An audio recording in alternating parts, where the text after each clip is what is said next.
سکون کے دل کے ساتھ درود و سلام پڑھیں، آپ پھر دیکھیے اس کی برکات آپ کو کتنی ملتی ہے۔ شوق و محبت کے ساتھ ایک مرتبہ بلند آواز سے درود و سلام پڑھیں۔ محمد المعدن الجود والکرم وآلہ وبارک وسلم، صلاۃ و سلام علیک یا سیدی یا سیدی یا رسول اللہ صلی اللہ تعالی علیہ وآلہ وبارک وسلم۔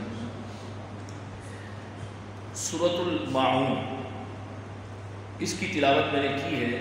ہمارا آج کا عنوان سورۃ الماعون کی تفسیر ہے۔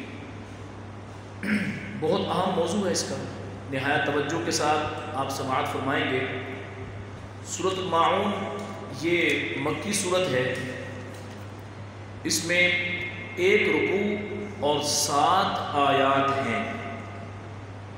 اس میں اللہ رب العزت نے کافروں اور منافقین کی مذمت بیان فرمائی،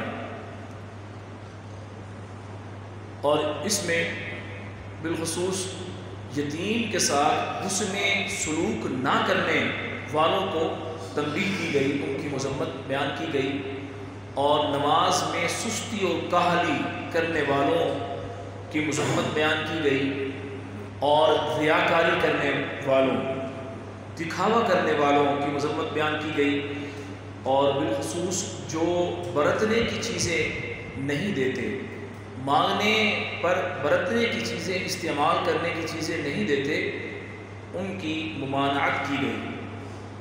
ماعون کا معنی استعمال کی معمولی چیز ہے۔ سورت کا نام ہے سورۃ الماعون۔ ماعون کا معنی کیا ہے؟ استعمال کی معمولی چیز، عام چیز، جو عام طور پر ہمارے گھروں میں استعمال ہوتی ہے، اسے عربی میں ماعون کہتے ہیں۔ آئیے اس کی تفسیر سماعت کیجئے۔ اللہ رب العزت ارشاد فرماتا ہے، اَرَأَيْتَ الَّذِي يُكَذِّبُ بِالدِّينِ، کیا تم نے اس شخص کو دیکھا جو دین کو جھٹلاتا ہے؟ اللہ رب العزت کے دین کا انکاری ہے، اللہ رب العزت پر ایمان نہیں لاتا، آخرت کے دن پر ایمان نہیں لاتا۔ رسول کریم رؤوف الرحیم صلی اللہ علیہ وآلہ وبارک وسلم جو ابدی صحیفہ لے کر آئے، اسے وہ جھٹلاتا ہے۔ رسول کریم صلی اللہ علیہ وسلم پر ایمان نہیں لاتا، دین کو جھٹلانے والا ہے۔ فرمایا گیا کیا تم نے اس شخص کو دیکھا؟ اس میں اس شخص سے کون مراد ہے؟ اس میں مختلف اقوال ہیں۔ ایک قول کے مطابق اس سے مراد عاص بن وائل ہے، یہ کافر تھا، اس سے مراد یہ ہے۔ ایک قول کے مطابق اس سے مراد ولید بن مغیرہ ہے، یہ بہت بڑا کافر تھا، بڑا مالدار تھا، ایک قول کے مطابق یہ ہے۔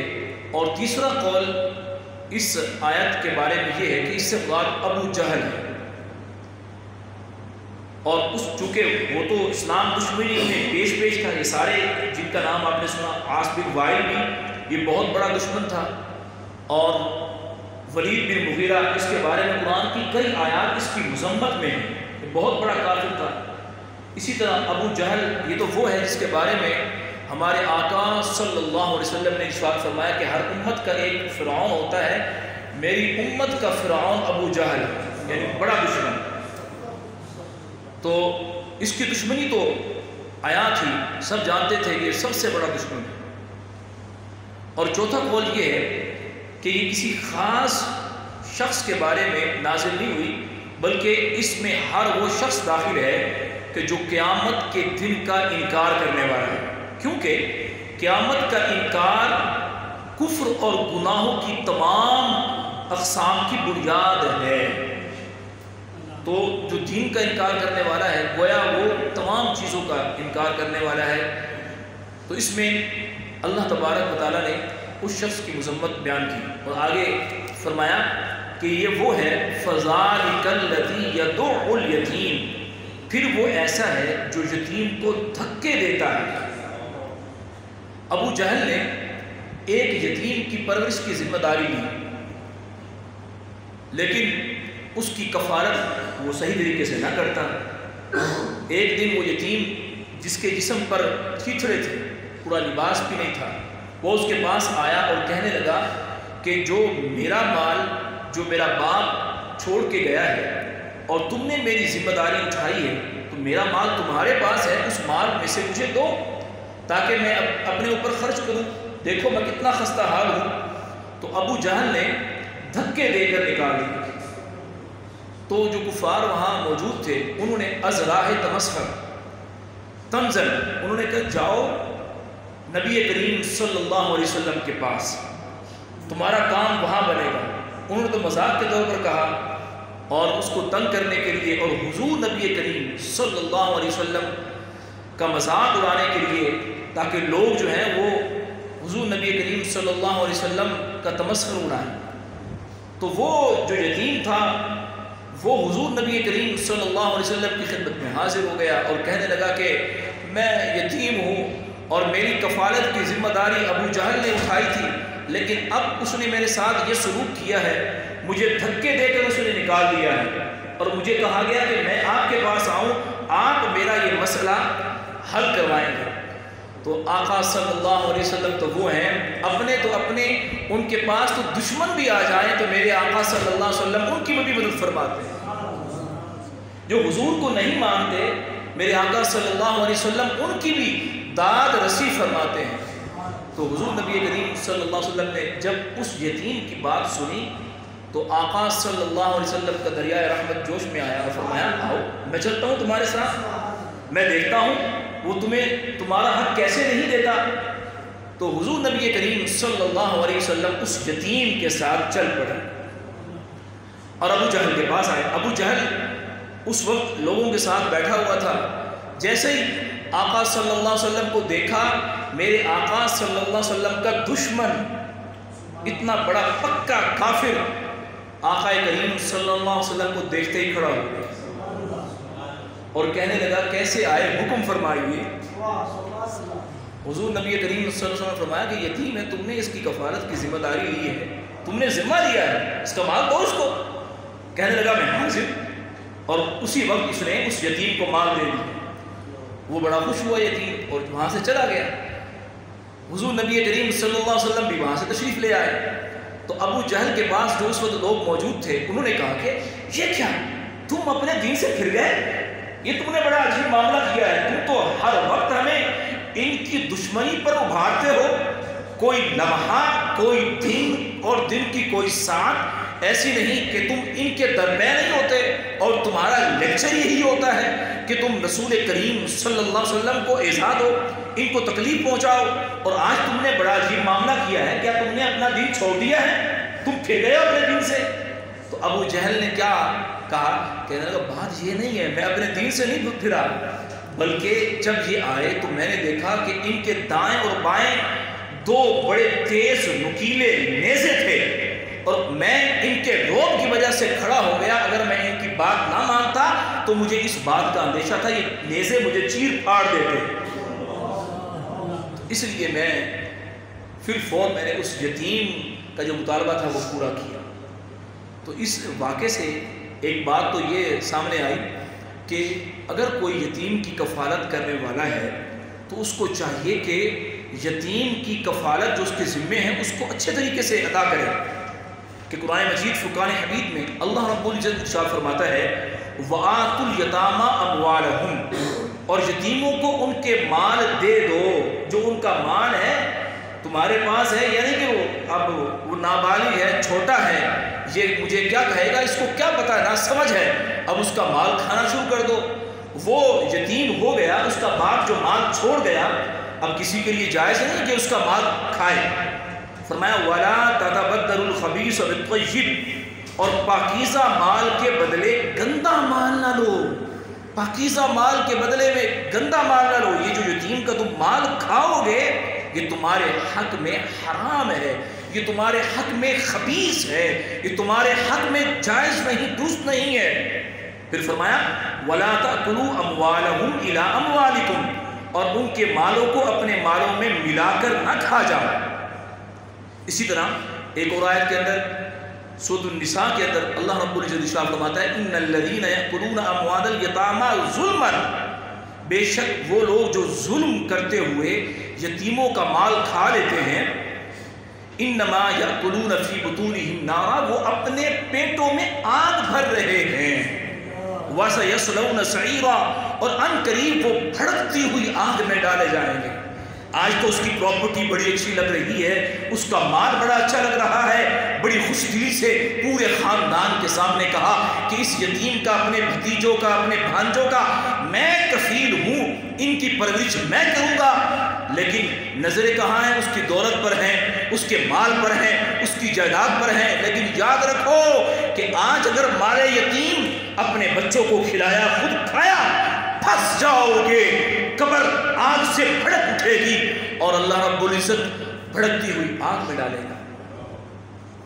بہت بہت مشکل منزل ہے۔ یہ جو بھتیجے ہیں، بھانجے ہیں، اگر ایسا معاملہ ہوتا ہے، وہ یتیم ہو گئے تو اب بڑا سنبھل کے چلنا ہے، ان کے ساتھ پورا انصاف کرنا ہے، ان کے جو مال ہے اس کے مال کا حق ادا کرنا ہے، کہیں یہ نہ ہو قیامت کے دن پھنس جائیں۔ سنیے میرے آقا صلی اللہ علیہ وسلم کیا ارشاد فرماتے ہیں، مسلمانوں میں بہترین گھر وہ ہے جس میں یتیم ہو، بہترین جس میں یتیم ہو اور پھر وہ اس کے ساتھ اچھا سلوک کرے، اور مسلمانوں میں بدترین گھر وہ ہے کہ جس میں یتیم ہو اور اس کے ساتھ برا سلوک کیا جائے۔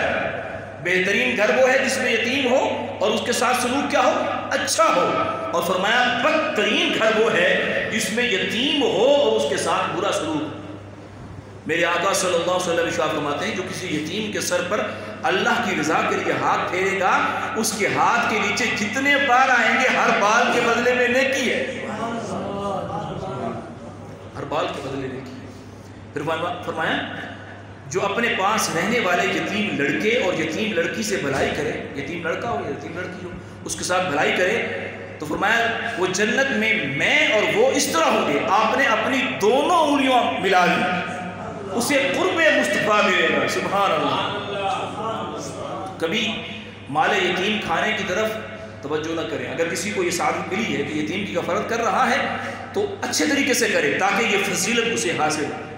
ایک تو جو واقعہ میں نے ابو جہل کا سنایا، اس سے ہمیں یہ سبق ملا، اور دوسری ہمیں ایک سبق یہ ملا کہ حضور نبی کریم صلی اللہ علیہ وآلہ وبارک وسلم کیسے غریبوں کی دستگیری کرتے تھے۔ آج ہمارے پاس کوئی پڑوسی آ جائے، کوئی غریب آ جائے، اس کا کوئی مسئلہ ہے، کوئی پریشانی ہے، ہم اس کی کوئی مالی معاونت نہیں کر سکتے، اگر ہم اس کی ویسے ہیلپ کر سکتے ہیں کہ اس کو اپنے ساتھ لے جا کر اس کو کوئی ڈائریکشن دے دیں، اس کو راستہ دکھا دیں، ہم اس کی زبانی ہم اس کی دلجوئی کر دیں، چند اچھے الفاظ بول دیں، اس کے جو دل کا زخم ہے اس پہ مرہم اپنے الفاظ سے رکھ دیں، یہ بھی بہت بڑی نیکی ہے۔ کم از کم اتنا تو کریں۔ قرآن نے کہا وَأَمَّا السَّائِلَ فَلَا تَنْهَرْ، کہ جو سائل ہے اگر کوئی سوال لے کے آتا ہے اس کو جھڑکیے نا۔ ہم کیا کرتے ہیں؟ جا بھائی کام کر اپنا، تجھے میں ہی ملا ہوں، تو ہر وقت میرے پاس ہی آتا ہے۔ نہ اگر آپ دے نہیں سکتے تو کم از کم آپ اچھے الفاظ تو بول سکتے ہیں۔ اس واقعے سے ہمیں یہ ملا، ہمارے آقا صلی اللہ علیہ وسلم خود چل کر گئے، اور کس کے پاس گئے؟ اپنے سب سے بڑے دشمن کے پاس گئے۔ غریب کی، یتیم کی داد رسی یوں فرمائی، اس کے لیے میرے آقا صلی اللہ علیہ وسلم چل کر ابو جہل کے پاس گئے، جو ابھی آپ نے واقعہ سنا۔ تو قرآن نے کہا فَذَلِكَ الَّذِي يَدُعُّ الْيَتِيمَ، یہ ایسا ہے جو یتیم کو دھکے دیتا ہے، وَلَا يَحُضُّ عَلَىٰ طَعَامِ الْمِسْكِينِ، اور مسکین کو کھانا دینے کی ترغیب نہیں دیتا۔ اللہ رب العزت نے مال دیا ہے، اب یتیم آ گیا، غریب آ گیا، مسکین آ گیا، عزیز و قارب ہیں، تو یہ اس پر خرچ نہیں کرتا۔ اگر مال نہیں ہے تو ترغیب تو دے سکتا ہے کسی کو، بھائی کو جو مالدار ہے، جو اس کا دوست ہے، عزیز و قارب، اس کو تو ترغیب دے سکتا ہے کہ چلو میرے پاس مال نہیں ہے، میرا دوست ہے، میرا بھائی ہے، میرا جاننے والا ہے، میں اگر اس کو کہوں گا تو یہ خرچ کرنے کے لیے تیار ہو جائے گا، یہ اس کا ذہن بن جائے گا، تو وہ ترغیب نہیں دیتا۔ اللہ فرماتا ہے وَلَا يَحُضُّ عَلَىٰ طَعَامِ الْمِسْكِينِ، اور مسکین کو کھانا دینے کی ترغیب نہیں دیتا۔ قرآن مجید فرقان حمید میں اللہ رب العزت نے کئی مقامات پر عزیز و اقارب پر خرچ کرنا، ان کے حقوق کے حوالے سے بیان فرمایا۔ چنانچہ سورۃ الروم کے اندر ارشاد ربانی ہے فآت ذی القربى حقہ والمسکین وابن السبیل، تو رشتہ داروں کو اس کا حق دو اور مسکین اور مسافروں کو بھی۔ اور اسی طرح سورہ دہر کے اندر اللہ رب العزت نے ایمان والوں کی صفات بیان فرمائیں، وَيُطْعِمُونَ الطَّعَامَ عَلَىٰ حُبِّهِ، کہ وہ اللہ تبارک و تعالیٰ کی محبت میں کھانا کھلاتے ہیں۔ کھانا کھلاتے ہیں، کسے کھلاتے ہیں؟ مسکینا و یتیما و اسیرا، مسکین کو کھانا کھلاتے ہیں، یتیم کو کھلاتے ہیں اور قیدی کو کھلاتے ہیں۔ کس کی محبت میں؟ اللہ کی محبت، شہرت کے لیے نہیں، واوا کے لیے نہیں، اللہ کی محبت میں۔ اور پھر کیا ہوتا ہے؟ ان کی کیفیت کیا ہے؟ جو رب کے لیے، رب کی رضا کے لیے کھانا کھلا رہے ہیں، اس کے بارے میں اللہ رب العزت فرماتا ہے انما نطعمکم لوجہ اللہ، وہ کہتے ہیں کہ ہم تمہیں خالص اللہ کی رضا کے لیے کھانا کھلاتے ہیں۔ لوجہ اللہ، لوجہ اللہ، اللہ کے لیے کھانا کھلاتے ہیں۔ ہم نے تمہیں جو ہیلپ کی ہے اللہ کے لیے کی ہے، دکھاوے کے لیے نہیں۔ اور لا نريد منكم جزاء ولا شکورا ولا شکورا، ارشاد فرمایا کہ وہ کہتے ہیں ہم تم سے کوئی بدلہ نہیں چاہتے اور نہ ہی ہم تم سے شکریہ کے طالب ہیں۔ ہم اس کے بدلے جو ہم نے تمہیں دیا ہے، اس کے بدلے ہم کوئی بدلہ نہیں چاہتے اور نہ ہی ہم یہ چاہتے ہیں کہ تم ہمیں شکریہ ادا کرو۔ اللہ رب العزت ہمیں ان صفات کو اپنانے کی توفیق عطا فرمائے، سب کہہ دیجیے آمین۔ حضرت انس رضی اللہ تعالیٰ عنہ راوی ہیں، فرماتے ہیں رسول کریم صلی اللہ علیہ وسلم نے ارشاد فرمایا مسکین لوگ جنت میں مالداروں سے 40 برس پہلے جائیں گے۔ ترمذی شریف کی حدیث ہے۔ فرمایا اے عائشہ، مسکین کو خالی نہ پھیرو، اگرچہ کھجور کی کاش ہی ہو اسے دے دو۔ سبحان اللہ، سبحان اللہ، میرے آقا کی سنت دیکھیں، مسکین کو خالی نہ بھیجیں، تھوڑا سا بھی ہے نا، تھوڑا سا آگے پاس ہے، تھوڑا سا آگے فرمایا اے عائشہ، مسکینوں سے محبت کرو، انہیں قریب رکھو تاکہ اللہ قیامت میں تمہیں اپنا قرب عطا فرمائے۔ سنیں پھر کیا فرمایا؟ مسکینوں سے محبت کرو، انہیں قریب رکھو تاکہ اللہ تعالیٰ قیامت میں تمہیں قریب کر دے۔ اگر رب عز و جل کا قرب چاہتے ہیں قیامت کے دن تو کیا کرنا چاہیے؟ مسکینوں کے ساتھ، غرباء کے ساتھ، فقیروں کے ساتھ حسن سلوک کریں، اچھا سلوک کریں۔ آگے اللہ رب العزت ارشاد فرماتا ہے فویل للمصلین، تو ان نمازیوں کے لیے خرابی ہے، الذین هم عن صلاتهم ساہون، جو اپنی نماز سے غافل ہیں، الذین هم یراؤون، وہ جو دکھاوا کرتے ہیں۔ منافقین کی نماز کے بارے میں بتایا گیا، منافقین ایسے ہیں جب لوگوں کے سامنے ہوتے تو لمبی لمبی نمازیں پڑھیں گے اور دکھائیں گے کہ ہم کتنے بڑے عبادت گزار ہیں، اور جب تنہا ہوتے ہیں تو پھر نماز تو کم کر کے کیا پڑھنا، وہ سرے سے نماز پڑھتے ہی نہیں ہے بالکل۔ یہ منافقین کے بارے میں فرمایا گیا، اور یہ دکھاوا کرنے والے ہیں، دکھاوا کرتے ہیں، ان کی نماز کیا ہوتی ہے؟ دکھاوے کی نماز ہوتی ہے۔ اب یہاں پر مفتی صاحب اس آیت کی تفسیر میں لکھتے ہیں کہ جو اپنی نماز سے غافل ہیں ان نمازیوں کے لیے، ہے تو وہ نمازی لیکن وہ اپنی نمازوں سے غافل ہیں، ان کے لیے خرابی ہے۔ فرمایا فویل للمصلین، ان نمازیوں کے لیے خرابی ہے نمازی لیکن ان کے لیے خرابی ہے کیونکہ وہ اپنی نماز سے غافل ہیں۔ غفلت کی صورتیں یا مفتی صاحب نے بیان فرمائیں کہ جیسے پابندی سے نماز نہ پڑھنا، صحیح وقت پر نہ پڑھنا، فرائض اور واجبات کو صحیح طریقے سے ادا نہ کرنا۔ کتنی بڑی تعداد ہے کہ نماز پڑھتے ہیں، سجدہ کرنا نہیں آتا، رکوع کرنا نہیں آتا، قیام صحیح طرح نہیں کرتے، تو صحیح طریقے سے فرائض اور واجبات کو ادا نہ کرنا اور شرعی عذر کے بغیر باجماعت نماز نہ پڑھنا، نماز کی پرواہ نہ کرنا، تنہائی میں قضا کر دینا اور لوگوں کے سامنے پڑھ لینا، یہ غفلت کی صورتیں ہیں۔ اور ریاکاری، فرمایا وہ ریاکاری کرتے ہیں جو ایسے نمازی جو اپنے نمازوں سے غافل ہیں، الذین هم یراؤون، یہ دکھاوا کرتے ہیں۔ ریاکاری کسے کہتے ہیں؟ اپنے عمل کو اس ارادے سے ظاہر کرنا کہ لوگ اسے دیکھ کر اس کی عبادت گزاری کی تعریف کریں کہ واہ کتنا سخی ہے، کتنا نمازی ہے، کیسا نیک عمل کرنے والا ہے۔ اگر دل کے اندر یہ خواہش ہے تو یہ ریاکاری ہے، اور ریاکاری سے جو عمل کیا جائے اس کا کوئی اجر نہیں، بالکل صفایا ہے۔ نماز پڑھی بالکل خالی، نام اعمال کے اندر لکھی گئی ہے۔ دیکھو کتنا ہے، وقت بھی لگایا، آیا بھی صحیح، نماز بھی پڑھی، صدقہ بھی کیا، زکوٰۃ بھی دی، صدقہ و خیرات کرنے کے باوجود، زکوٰۃ دینے کے باوجود، روزہ رکھنے کے باوجود، نماز پڑھنے کے باوجود خالی نیکیوں سے خالی ہے، کیونکہ عمل کے اندر دکھاوا ہے۔ اللہ رب العزت ہمیں دکھاوے سے بچائے۔ حضرت ابو سعید خدری رضی اللہ تعالیٰ عنہ فرماتے ہیں کہ ہم لوگ مسیح دجال کا ذکر کر رہے تھے کہ ہمارے آقا صلی اللہ علیہ وسلم تشریف لے آئے اور ارشاد فرمایا میں تمہیں ایسی چیز کی خبر نہ دوں جس کا مسیح دجال سے بھی زیادہ میرے نزدیک تم پر خوف ہے۔ تم تو مسیح دجال کا خوف رکھتے ہو، مجھے اس سے بھی بڑھ کر ایک چیز ایسی ہے، مجھے خوف ہے کہ تم اس میں مبتلا ہو جاؤ گے۔ ہم نے عرض کی یا رسول اللہ صلی اللہ علیہ وسلم ارشاد فرمائیے، تو آقا صلی اللہ علیہ وسلم نے ارشاد فرمایا وہ شرک خفی ہے۔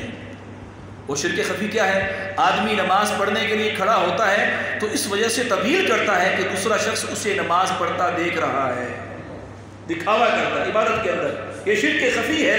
میرے آقا نے فرمایا مجھے اس بات کا اندیشہ ہے کہ تم اس میں مبتلا ہو جاؤ۔ اللہ رب العزت ہمیں اسے محفوظ رکھے۔